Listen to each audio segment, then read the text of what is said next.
Et le second, on se retrouve dans cette nouvelle vidéo. Donc dans cette nouvelle vidéo, je vais répondre entre guillemets à des questions qu'on se pose avant d'adopter un Maine Coon. Je ne sais pas si c'est clair.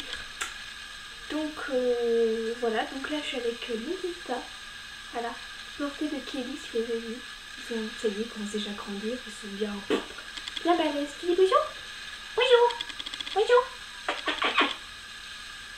Donc je vais répondre à quelques questions, ça peut vous éclairer sur votre choix, etc. si vous voulez adopter un Maine Coon. Donc est-ce que j'ai le budget? Si votre chat, en sachant qu'ils sont assez fragiles du cœur, si votre chat fait une HCM, est-ce que je peux financer ces croquettes qui sont pas du Whiskas ou etc.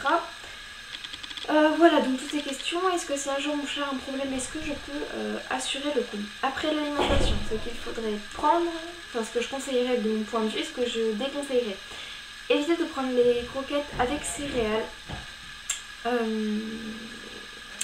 Parce que le chat n'est pas une poule, voilà, je pense que tout le monde avait compris. Mais voilà, je crois qu'il y a des gens, ça rentre pas trop encore dans la tête, voilà. Donc voilà. Donc après, si vous prenez des croquettes avec céréales, bon, votre chat va pas crever, etc. Mais essayez de prendre de la bonne marque comme Royal Canin. Mais personnellement, c'est pas très clair ce que je dis, mais voilà. Personnellement, on prend ça, donc je vais pas faire la pub et tout pour la marque, donc voilà. Mais on a essayé plein de croquettes, celles qui sont très bien, c'est des marques allemandes, c'est Sanabel, ils en font spécial sans céréales qu'on a testé. On a fait les Akana, on a fait... Voilà, tout ce style de croquettes est très bon. Et nous, on complète avec de la viande, vous pouvez aussi donner du barf. Donc nous, on donne steak haché cru et blanc de dinde cuit tous les jours. Donc voilà. Après, est-ce que je pencherai vers un mâle ou une femelle? Alors tout dépend si vous voulez vraiment avoir un gros Maine Coon, un Maine Coon normal. Un mâle Maine Coon, il faut savoir qu'il va peser entre 7 et, je vais taper haut, 11-12 kg. Donc une femelle va peser entre 3 et 6-7 kg. Si elle fait 7 kg, c'est qu'elle est vraiment... voilà. Donc voilà, après à vous de voir si vous voulez plutôt un gros Maine Coon ou pas. Il faut savoir aussi qu'une femelle va peut-être être un peu plus dépendante, mais c'est quand même un chat très pot de colle, hein, il faut savoir, comparé au mâle, mais le mâle va être un peu plus cabinou, etc. Donc voilà. Après, est-ce qu'il vaut mieux prendre castré ou... là, j'en recommence. Vaut-il mieux le prendre stérilisé ou castré ou entier? Il faut savoir que si vous ne pouvez pas faire de reproduction, donc ceci ne sert strictement à rien. Si vous voulez qu'une femelle, tous les 2-3 mois, égale toute la nuit dans votre appartement, vous savez que, enfin, juste comme ça, un Maine Coon, ça hurle quand ça se chat, donc c'est génial. Et un mâle va marquer partout, voilà, il va marquer sur vous, sur votre plan de travail, sur votre lit, donc voilà. Donc si vous ne voulez pas faire de repro, pourquoi faire ça? Enfin, il faut savoir que si un éleveur est sérieux, il ne vous vendra pas de chatons entiers. Donc voilà. Après, qu'est-ce qu'on peut dire d'autre sur les petits os? Qu'est-ce que j'ai d'autre? Il a dit quoi là? Je suis en train de réfléchir pour savoir si j'oublie rien.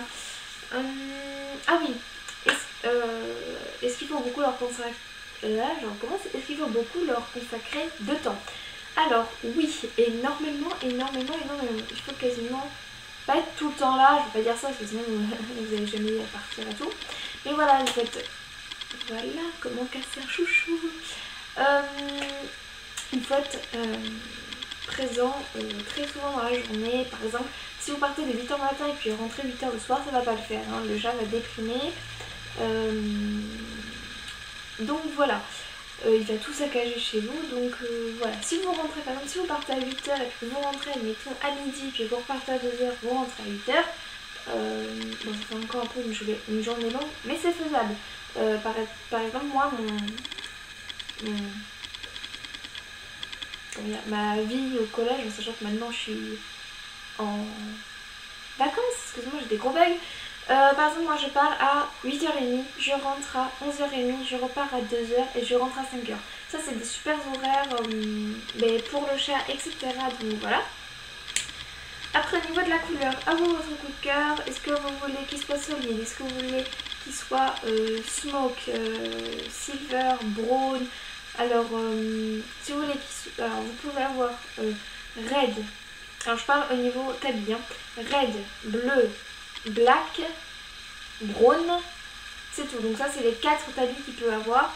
Après est-ce que vous voulez quoi comme marquage? Un bleu clair, un noir red, un spotted, un tickel? À vous de voir. Est-ce que vous voulez qu'il soit smoke, silver? Voilà, tout est à vous de voir au niveau fonction couleur. Alors, est-ce que je privilégierai aussi un Maine Coon Love ou non Love?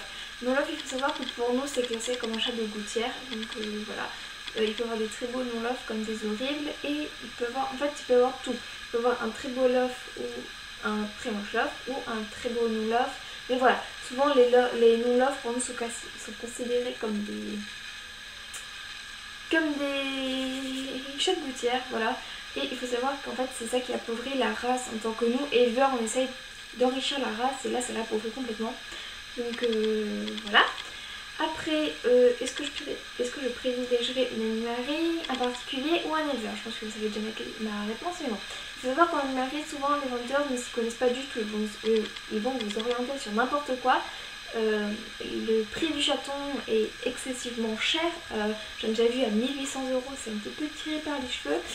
Donc voilà, après c'est un particulier, il peut y avoir des particuliers qui se connaissent très bien comme pas du tout et d'autres qui vont faire ça vraiment pour le business et après vous allez avoir l'éleveur, c'est son métier, il va pouvoir bien vous conseiller donc voilà, moi je pencherai plus vers un éleveur, certes ce sera peut-être plus cher, mais voilà, vous serez au moins sûr et tout de votre choix.